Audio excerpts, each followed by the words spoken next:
Islamic Revolutionary Guards corps പരിശീലനം നൽകിയ യുവതികൾ വഴി ഇസ്രായേൽ സൈനികരെ ഹമാസ് ഹണി ട്രാപ്പിൽപ്പെടുത്തുവാൻ ശ്രമം നടത്തിയതായി റിപ്പോർട്ട്.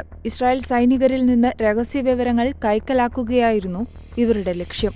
ഹീബ്രു ഭാഷ നന്നായി പരിശീലിച്ചിട്ടുള്ള ഈ യുവതികൾ സൈനികരുമായി അടുപ്പമുണ്ടാക്കി അവർക്ക് തങ്ങളുടെ വീഡിയോകളും ഫോട്ടോകളും അയച്ചു നൽകുകയാണ് ചെയ്യുന്നത്.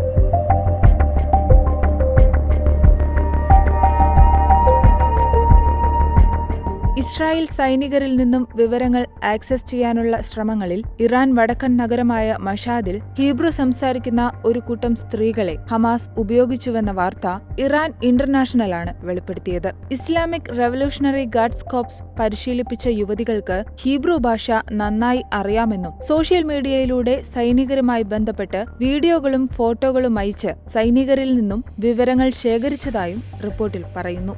അതേസമയം യുവതികൾ നൽകിയിരിക്കുന്ന പേരുകളും പ്രൊഫൈലുകളും വ്യാജമാണ്. പക്ഷേ അയച്ച ഫോട്ടോകളും വീഡിയോകളും യഥാർത്ഥമാണെന്ന് റിപ്പോർട്ട് വെളിപ്പെടുത്തുന്നു. ഏകദേശം 22 വ്യത്യസ്ത പ്രൊഫൈലുകളാണ് ഇത്തരത്തിൽ ചാരവൃത്തിക്കായുള്ള ഹണി ട്രാപ്പിന് സൃഷ്ടിച്ചിരുന്നത്. സമീറ ബാഗ്ബാനി തർഷിസി, ഹനിയെ ഗഫാരിയൻ എന്നീ മഷാദ് സ്വദേശികളായ 2 സ്ത്രീകളെ സംഘത്തിൽ നിന്നും തിരിച്ചറിഞ്ഞിട്ടുണ്ട്. ഹമാസ് യുവതികളെ അപമാനിതരാക്കി അവരെ കൊലപ്പെടുത്തുമ്പോൾ തന്നെ പുരുഷന്മാരെ വശീകരിക്കാൻ സോഷ്യൽ നെറ്റ്വർക്കുകൾ വഴി ഇറാനിയൻ സ്ത്രീകളെ ഒരേ സമയം ചൂഷണവും ചെയ്യുന്നു, വാർത്താ ഔട്ട്ലെറ്റ് വ്യക്തമാക്കി. അതിനിടെ സൈനികരിൽ നിന്ന് ലഭിച്ച വിവരങ്ങൾ ഹമാസിന് കൈമാറിയതായി ഇറാൻ ഇന്റർനാഷണൽ റിപ്പോർട്ട് ചെയ്യുന്നു. എന്നാൽ ഈ ഹണി ട്രാപ്പ് ശൈലിയിലുള്ള നീക്കങ്ങൾ IDF സൈനികർക്ക് പുതുമയുള്ള കാര്യമല്ല. സൈനികരെ അപായപ്പെടുത്താനുള്ള ശ്രമങ്ങളിൽ വർഷങ്ങളായി ഹമാസ് ഇതേ തന്ത്രങ്ങൾ ഉപയോഗിക്കുന്നുണ്ട്, റിപ്പോർട്ട് പറയുന്നു.